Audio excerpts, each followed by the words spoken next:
Right, today for some easy health tips that you can do at home while you're under confinement or pretty much anytime. You might have to order some things online, but this is a way to help you troubleshoot. You can't troubleshoot until certain things are overcome in the environment and to figure out what's happening to you. So if you can't troubleshoot, then you can be taken down a whole path of disease and everything else because you can't figure out what is happening to you.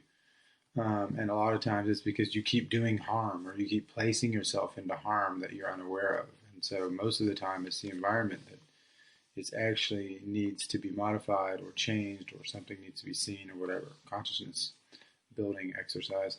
So I wrote down some interesting stuff that I use, or things, tricks, home remedies, cooking tips, little things that are pretty easy. So I tried to keep it as concise as possible. So let's go through this. As far as the deficiencies go, I would say to order some fermented cod liver oil. Take two teaspoons a day. Only the fermented brands. You can replace cod liver oil with Bottarga, which is these fish eggs that you buy in Italian shops or online, and they're a little more expensive, but some Russian shops have them, but they're more intense. You have to grate them into potatoes or something. But in general, I mean, there's also other forms of caviar, from trout to salmon. So there's other ways you can kind of do it. But the cod liver oil is amazing. It has some different features. The Bottarga has features which resemble cod liver oil, but then the fish eggs don't have all the same features. So whatever. So cod liver oil, I would also say K2 from emu oil. It's K2 is what we're looking for here. That's the a big deficiency. And so one of the better ways to get that is through emu oil, which hasn't been refined. A good brand is called Walkabout. You can pick a lot of these up, at least a few of these items you could pick up over at Radiant Life, which is an amazing place, radiantlife.com. So the K2 emu oil, sipping oil, I would take like 2 teaspoons a day, 2 to 4 depending. There's also other forms of K2 that you can find. I'd say that durian is an interesting form of vegetal K2. If you know anything about durian, you have to go buy these in the Asian market, frozen, and you come home, you let it thaw a little bit, and you cut them out, and it's amazing.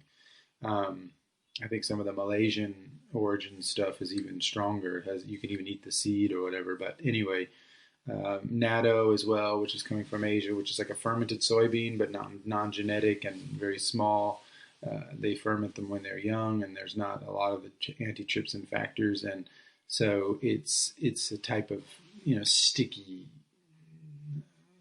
smelly, just like the durian. Strangely, so there's this smelliness, and what's funny about this smelly, sticky K2, vegetal K2, is it's always somewhat expensive. Even the durians are expensive, and so is the natto. And one of the best places to find this in a much more concentrated form is in foie gras. Foie gras you can order online from Canada or even from American brands or whatever, or the French. I mean, there's so many imported cans now. And the vitamin K2, some vitamins are destroyed by the canning process, but K2 is not one of them. And so it comes in through the can as well. So, of course, ordering a lobe and making your own or whatever, for the year or whatever you want to do, or a couple lobes, then that might be smarter for some people, more cost effective. But anyway, that's another great source for K2. It's probably my favorite source. And the brewer's yeast, that's another one I buy from a brand called Frontier. And they have an artisan-like brewer's yeast where they don't feed it all these synthetic vitamins and stuff. They feed it on natural, beet. And so there's kind of like a natural food substance that they're using. And so this is the non-organic brewer's yeast. Don't get the organic one from this same company. Because whatever they had to do, I know that there could be non-organic bacteria that are at the origin of this, but this is the good one. So, and you can actually, there's a lot of B vitamins in there. And if you're taking this as like a tablespoon or two per day. It doesn't cost a lot. You get a big bag of it. Don't get the powder, get the flakes, because that's more practical, and using powder is a little dry and cakey. So what you want to do is use that twice a day or once a day, like a soup spoon or two or whatever, on salads, green beans, eggs. There's a lot of things you can put it with, vinaigrette. Some people mix it with olive oil and stuff like that. But anyway, so this is a good thing to have as far as the B vitamins. All these three can be found, including the next one, Camu Camu. Camu Camu is probably one of my favorite vitamin C powders. A lot of Indian shops will have this for cheap because they use that for that, but a lot of places online will be more expensive. So try to get just the base powder with nothing else in it, and low temperature drying if you can. They have these new brands that do this like puff up version where it looks all pink and it's like so fluffy, and I guess it's used for smoothies and stuff. And I don't know, I don't recommend it as much. Try to find the ugly dark color kind of powder that's how you know you got the right stuff. So those can all be, well, whatever. Radiant Life has something called Berry Blend or Vitamin C Blend, or I forget the name of it, but it's a complex of vitamin C. It's a lot of different berries in powder form. So you could get all four of these technically from that one spot, which is great. Broth is a huge one. So, in America, everything's so contaminated that I usually go lamb broth. So I go to like Persian or Russian or Armenian stores, or maybe, some, well, even the supermarket or Trader Joe's, and you can find like imported lamb shanks and, sometimes feet in certain locations. And, what else?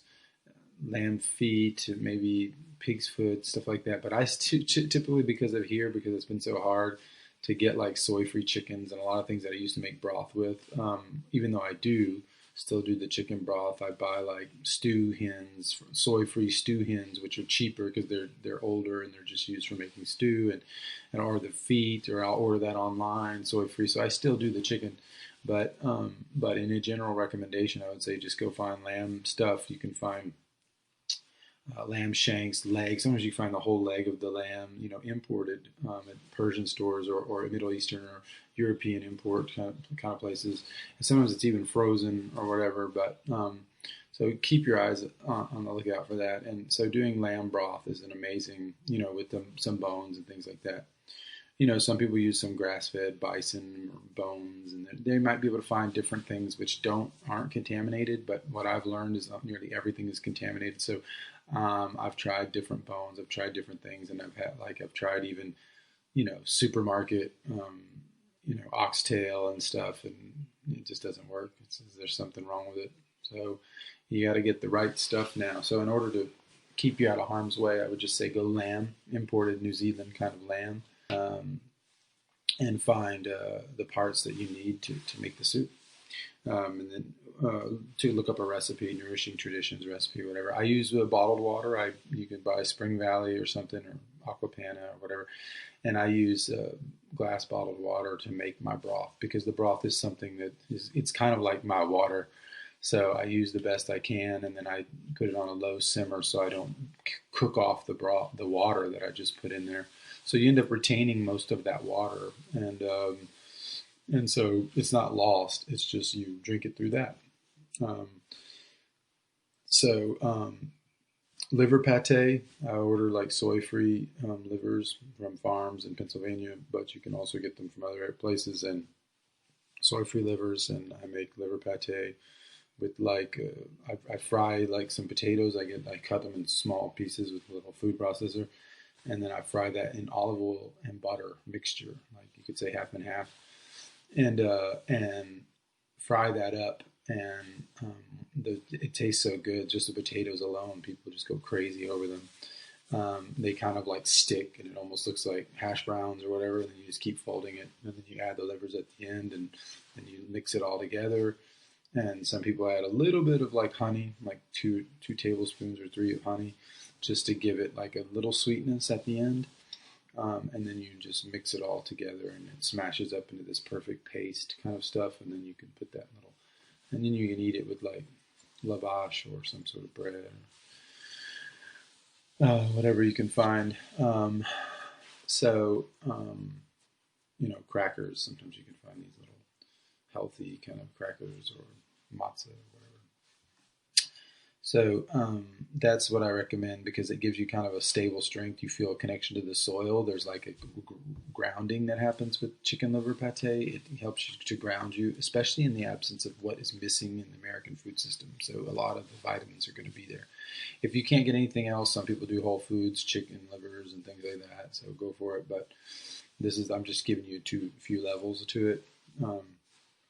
And so as far as, I don't know, let's see here. Carrot and cream. This is another one. You know, if you have a juicer, or you can go get things juiced in the local neighborhood juice bar and then take it home, whatever. So you need to get some raw cream. Sometimes you can buy it in stores. Sometimes you can order it, or you don't have to have raw. You can also find a high quality cream which hasn't been homogenized, and so like Devon cream. Sometimes they sell in these little glass jars. Sometimes you find some like little French brand that has like a cream. Or maybe I don't know what else I've seen. I've seen the Devon. That's pretty much widespread. Even Whole Foods has it, and so you can use this type of cream to mix with the carrot juice. You get carrot and ginger, like a couple inches of ginger and 2 carrots and maybe 1 stick of celery or whatever. And this is not the goal is not to have a huge juice, right? You're going to have a small cup. But then you mix that with the cream, and what happens is instead of going to the bathroom and seeing a lot of orange everywhere, when the cream is there, you won't see as much orange, meaning it's been assimilated into the body. And so that it helps the lungs. Sometimes you'll get like a red tint that same day, and it helps push things through the lungs. It's a real lung tonic, and it was used even for cancer and tuberculosis. Well, especially tuberculosis. Hospitals in Germany were using this cream and carrot juice combination. So this is a powerful remedy, even though it creates a pre-retinol, which is like a vitamin A through the beta carotene and the fat combination. So this is something you can do to when you notice someone or the tint of the skin and just kind of graying out, yellowing out, whatever. Just keep that moving. And so, red meat also works for this, but it's hard to find good red meat in America. Like I've found some from New Zealand, which is like steak from New Zealand imported, and sometimes from Australia or whatever. But and then sometimes you'll see some imported stuff. I've seen some from Tasmania. I've seen all sorts of weird stuff, but it's hard to find good steak. So if you can find those, then that'll also redden really quickly too, especially if you don't overcook it. And so when you can find a really good steak, you don't have to overcook it. You want it to be bright red in the middle and seared all around the outside, and that's how you're going to get that power there. So that's how the French, or I was there 15 years. That's how they cook steak anyway. Or in Europe in general, I think people are a little more delicate with steak, but then when you have bad steak like we do here, I can understand people wanting to cook the shit out of it, So trying to break down those soy proteins or whatever else is in there, But so I think that might be some of the food here, unless I missed some stuff. Oh yeah, as for food, I'd say bread, butter, salt, eggs, bacon, cheese, stuff like that. Like these basic items. I use bread like it's like these square German breads that are like really heavy, and you have to toast them and then put a little butter and eat them with honey or whatever. You can put like some trout eggs or on top of the butter too, and you can go salty or sugary or whatever, whichever direction you want to go, savory or sweet or whatever. But they have to have the Jewish star on them, and they're from Bavaria, and they usually don't have any. There's like it's a traditional food coming from Bavaria and Westphalia, and I've seen other little blocks like this that aren't the pumpernickel. There are other ones of the same brand, but they don't have the star. They don't even have, like, it's not the same. So you want to get the pumpernickel because of the way they cook it. If they cook it over a 20-hour period, they don't put beet or malt or any syrup in there to make it look the color that they want it to look. It does that naturally, and that has a process of retaining the vitamin E, and the magnesium becomes very bioavailable. So you can actually get your dose of magnesium per day, at least the internal version, and you can also get your dose of vitamin E per day. These things last a long time. You can keep them for 6 months if you don't open them, maybe longer. And so they're very practical. You can order online if you can't find them at Whole Foods or other places like that. I don't find a lot of stuff at Whole Foods, but there's a few things. Most of the things I find in Russian and European and import and Middle Eastern and different types of areas where I find interesting food in America, or seafood. I can find that pretty much everywhere. Even Chinese stores are amazing for seafood. Sometimes they'll have fresh tanks and everything of like lobsters and all sorts of stuff. I've seen that here. And then they have other things. But there's a lot of crap too. So anyway, you have to kind of filter.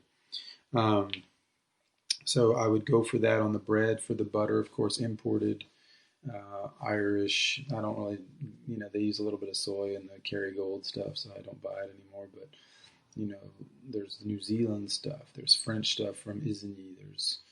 There's even Finland stuff that's very affordable, and from Finland, and sometimes English, and yeah, you can find a lot of different types of butter. I typically use imported butter from Europe, better soils. And salt, always buy Celtic sea salt. You have to pay a little more for it, but it's worth it, and it does more than just salt. Don't think salt is just salinity. It's not. It has all these minerals and magnesium. There's all this stuff going on there. It's not how you're going to get your magnesium, but the salt itself and its wet aspect, not dry and caked with anti-caking agent and stuff, but just salt that's dry and wet and cakes up and is a little bit annoying to open and a little bit annoying to use. And it's not totally, because you can actually pull it out and dry it out, or find different grades of it. And one, I usually use just the rock looking salt, but it's like wet and gray. It's called Celtic salt from Brittany. So this is really worth it. It changes everything for not only digestion and taste, but also the mind, and it just really helps the body. So beware of refined salt, but this salt's okay. The Japanese, they eat twice as much salt as Americans, but it's like sea, and they're coming from a lot of the sea and seafood products and stuff, and so they live longer as well. So there's something to salt and extension too, but it has to be the right kind, and not overdoing it, but the right kind. Eggs, I always do soy-free, corn-free, but mostly soy-free if you can find them. Beware. There's a few huge brands of even soy-free eggs now that are done in these CAFO, like huge concentration camp farms, where they get no sunlight, which is crazy. But still, maybe it's a service. It's still providing soy-free eggs for a bigger percentage of the population. But be wary of all these different practices and stuff. So typically, we go to the farmer's market and we find these eggs, and so I had a lot of digestion problems coming over from Europe, eating the wrong eggs for a while until I figured it out. So anyway, get that if you can. Bacon, I usually use Polish bacon. They're imported. They're these little slabs, and they're ready to eat because they're cured, and so you can just cut that. And that's what I use as ham and bacon and stuff. And this is like a lifesaver, this stuff, because it's like $8 a pound at the Ukrainian or Russian stores, or $7 a pound. And sometimes you can find some Polish ham like sliced in delis and Italian stores and things like that. So, but try to find imports, because most of the stuff you're going to see in these delis is not imported. It looks imported, it all does, but you have to ask them, where is it from? Is it from here, or is it from? And then they'll tell you, or you'll be able to read the label or whatever and see that it's not from there. And sometimes you have to even bring your phone so you can look up the ones that you're not sure of because it didn't state it directly. You have to look it up, and a lot of times they're actually tricking you into buying their products, pretending that they're from here or there. Or there's a lot of Italian fakes, So like Boar's Head and all this stuff is horrible. Even the Swiss cheese from Boar's Head, which comes from the same regions in Switzerland, they pasteurize it before it comes here, and so or they have them pasteurize the milk, which they don't do technically in Switzerland. Before making the cheese, even though the cheese is a heated cheese where they heat it up to a high temperature anyway. So it's kind of like, I thought I got into that. I saw that Boar's Head had tricked me in many different areas, so I don't trust them anymore for anything. And they won't allow supermarkets to order products outside, or small vendors to order products outside of their own. They want it to like 99%, otherwise they won't do a contract with you or something. It's like, that's how they control it here. So really bad company.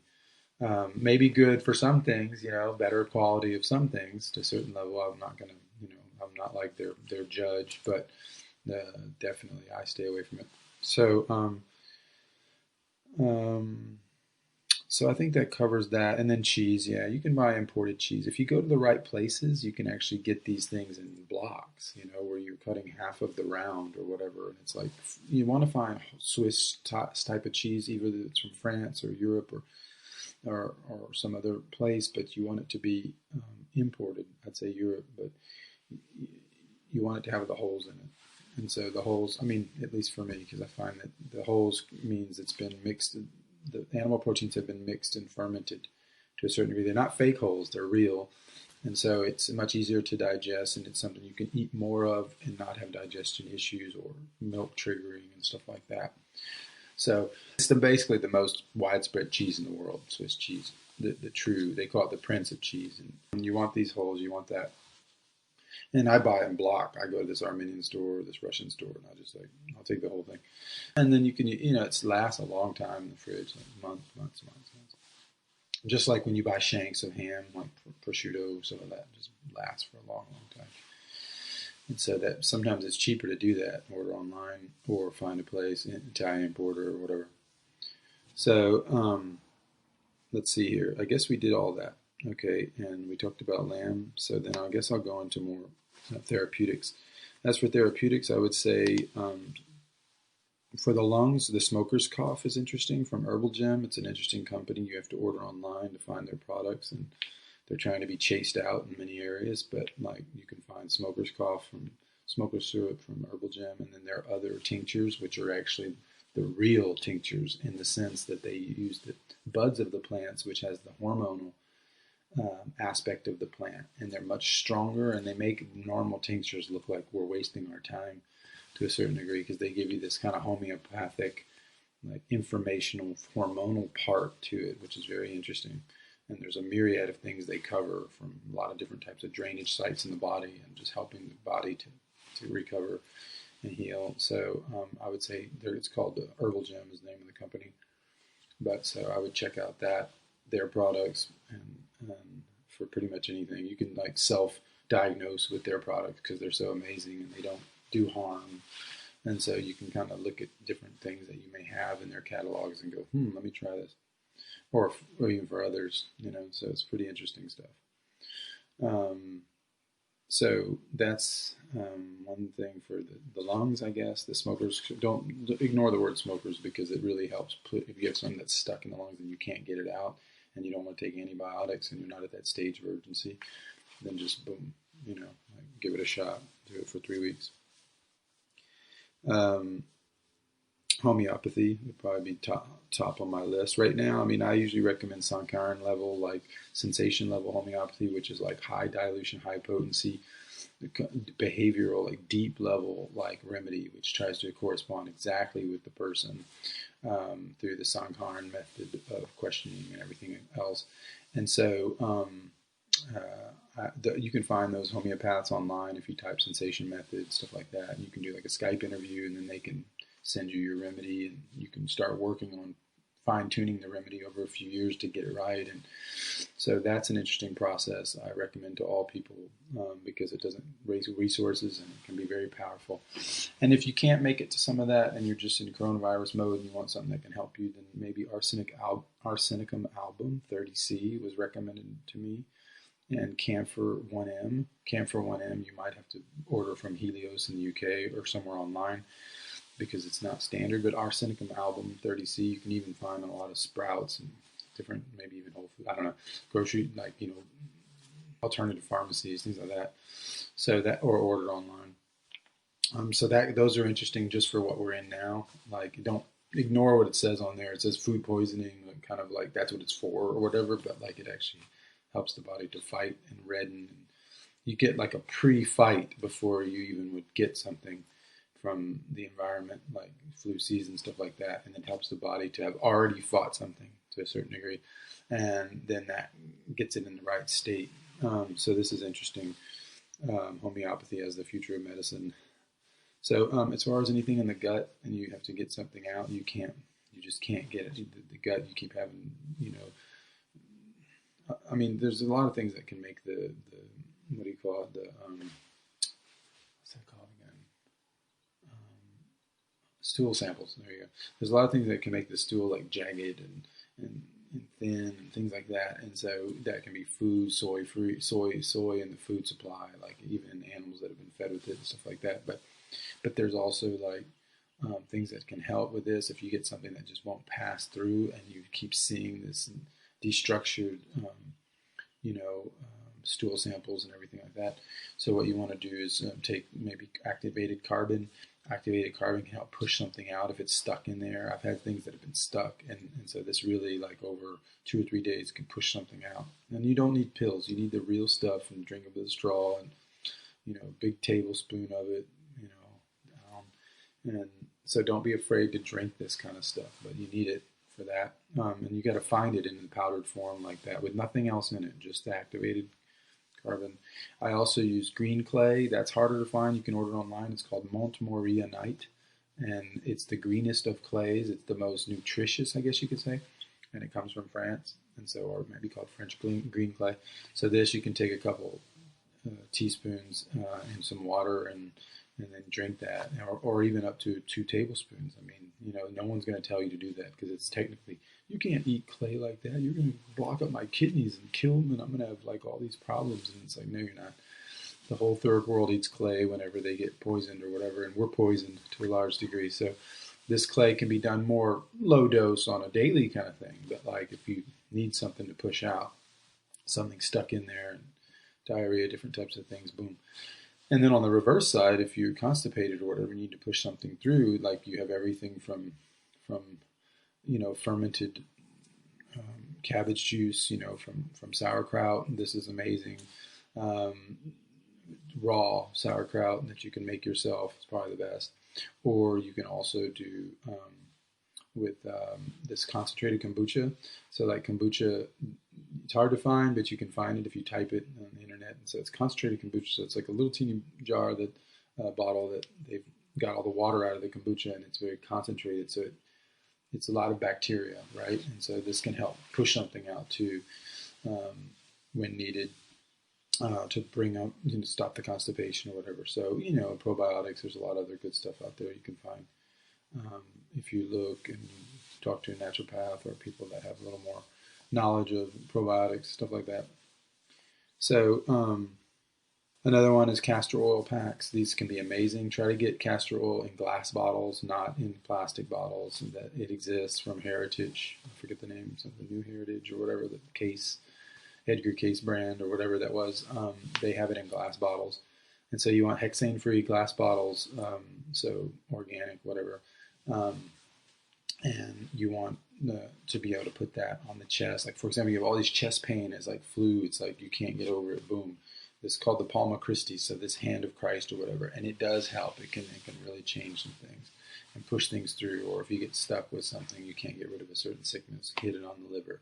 Do the hot pack. Buy a hot water bottle and put a little piece of flannel or whatever, organic or cotton if you need, and then just organic again right there. And then put that on top of the oil, 2 tablespoons of oil, boom, the layer of cloth, and then the heat pad, and let that go for about 45 minutes. So this is kind of, do it 2 or 3 days in a row if you need to, but anyway, this can be powerful sometimes. So another thing is transdermal magnesium, which is a therapeutic, which we should have got to earlier, but it's kind of, I call it the master supplement, and it's we sell it at theheartoftradition.com. But so this needs to be taken for at least 6 months to a year, and your first dose of it, you need to go through about 10 or 15 bottles of it. I know it sounds like I'm just selling it or whatever, but this has been my experience. The good news is that it's only about $3 a week. And then the other good news is that after about 6 months to a year of just like high dosing it and getting it all in there, doing the upper body before you shower, 20 minutes before you shower, 5-6 times a week, and really pushing it or helping it get into the tissues, the legs, whatever. Like once you kind of push that through and you kind of overcome the first stage of that deficiency and you pull out of it, then you don't need as much of the product pretty much ever again.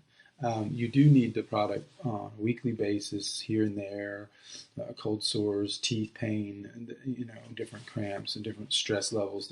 So you'll never need it as much as you did in the beginning. So I do recommend this in the right way. I think everybody should do it right. And nobody really will tell you this about the product because they just want to sell it forever. So they don't tell you that there's a drop-off point where you use less of it. So anyway, come check us out, heartoftradition.com for that.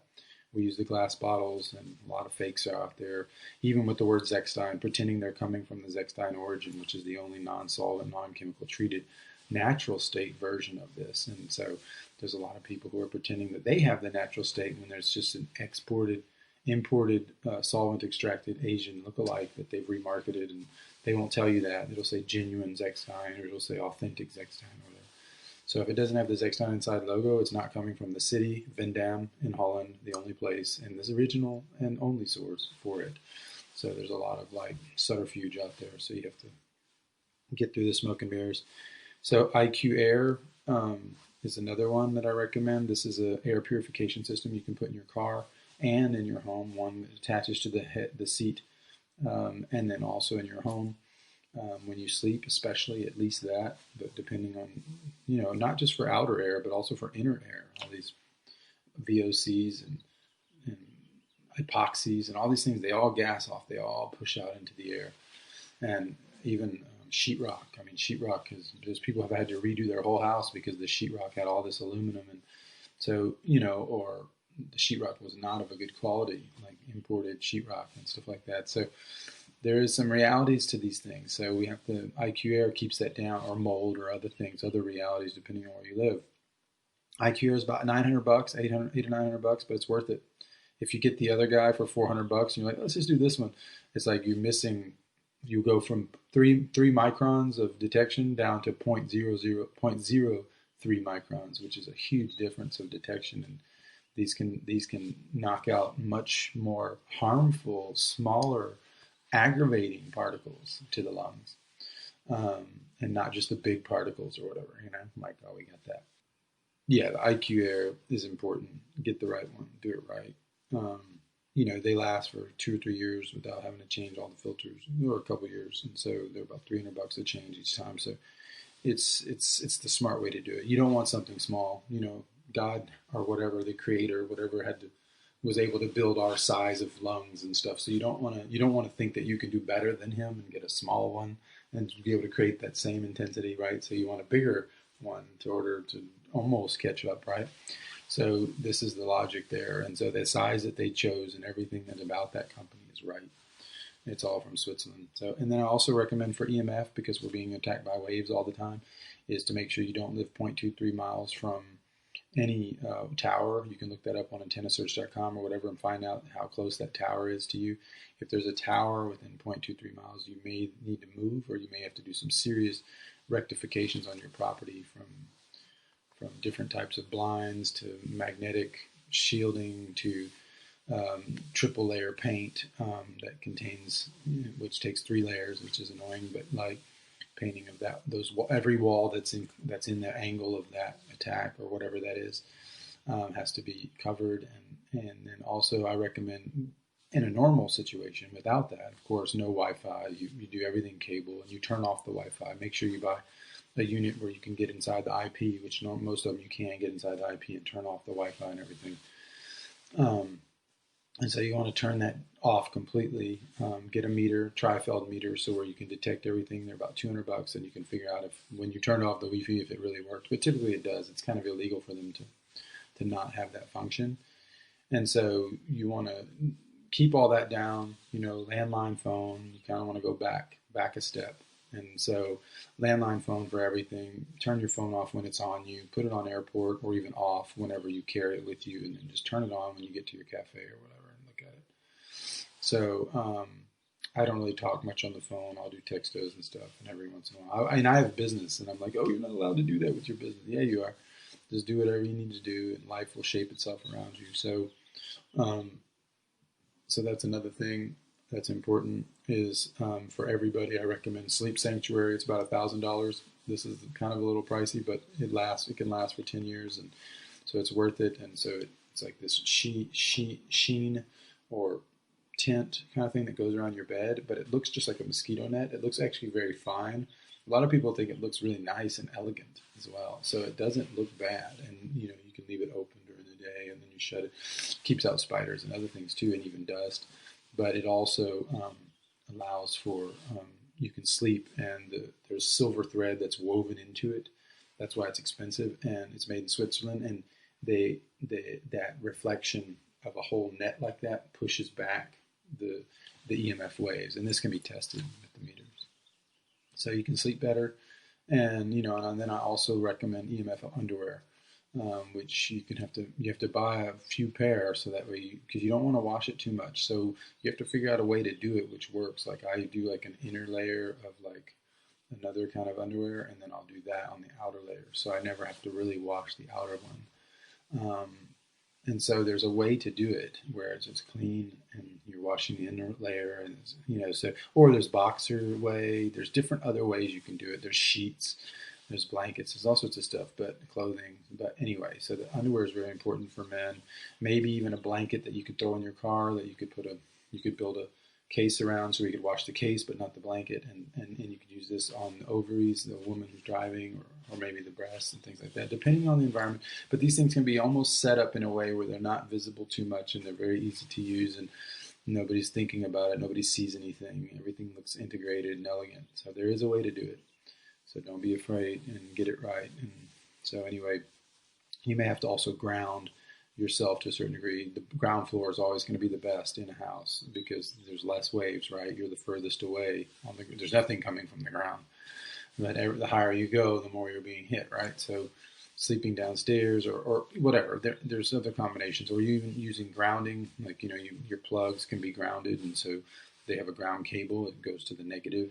So you can use a plug that only has a negative plug. It doesn't have electrical, and this can help ground your that fabric, for example, that's hanging on your bed, that can be grounded, or you can ground other parts where you can have a kind of a negativization, which is a positive process for you to be able to touch the earth. It's kind of like you're touching the earth, and some of your negative ions, the positive ions, which create the heat, are actually being pushed out into the ground. So that's another interesting twist. But a lot of homes have negative plugs in their house somewhere. So not modern wiring, and even in the past they grounded like the refrigerator and the washing machine area and stuff like that. So we have some way of doing it. So I think this is pretty much it. I don't know if there's more there, but that was a lot of stuff. And so with a lot of these tricks, you can find a way to heal your environment and be careful with the water, of course. I don't know if I mentioned that, but I usually use glass bottled water for everything, and I don't buy anything else but that. And so I just keep myself out of that. And of course, you can use filtration systems. There is a filtration system for the home, which is a full home filtration system, which I forget the name of the brand. It's about $8,000, but that's the price you need to pay probably to do a whole home. A home is an investment anyway, right? But if you're going to do your home and you want like reverse osmosis water without plastic on all these cheap parts, you want it like stainless steel, like a real system that's going to last longer, American kind of system. It's going to cost you about $8,000, and then you can get RO water coming through your house, and then you're back to something interesting. So I would, if you wanted to add that to the system, that would be an interesting way to keep that water without you having to go through the glass bottled water or whatever. You could maybe reinform that water. There may be other things that you could add to that system, but that would be the base system is a reverse osmosis water, not only for drinking, but even for bathing, like a whole house system that does that. So it costs money to do that. Some people will do a non-RO kind of carbon activated type of system, which is cheaper, and then they'll do like RO on one area, like the sink, and they'll drink that or whatever. And so that's another combination, especially for children. If you have babies and you wanted them to take baths and stuff like that, there's a way that you can do that. I'm not past buying spring water, not in bottles like that, it'd just be too expensive. But I wouldn't be, I would find RO water. There's water salesmen here, I guess, that sell you RO water, and I would use that for bath for my child. And I would just throw a resistor in the bath before the child gets in it to heat that water if I couldn't use the heated water from the home for that, and because heat doesn't run through RO, and so there's an old world way to do it, and it doesn't. And you throw that resistor in there, within 5 minutes, that whole bath is hot. So there's ways to do these things, and you just have to, you have little bins, and there's other ways so you use less water. And there's another way to do it. You don't have to be slave to the system we're in. So anyway, hope that can help somebody, or a lot of people, or whoever can find the heart open enough to hear some of these solutions, and start putting them to use. So anyway, glad to be of service. Thanks.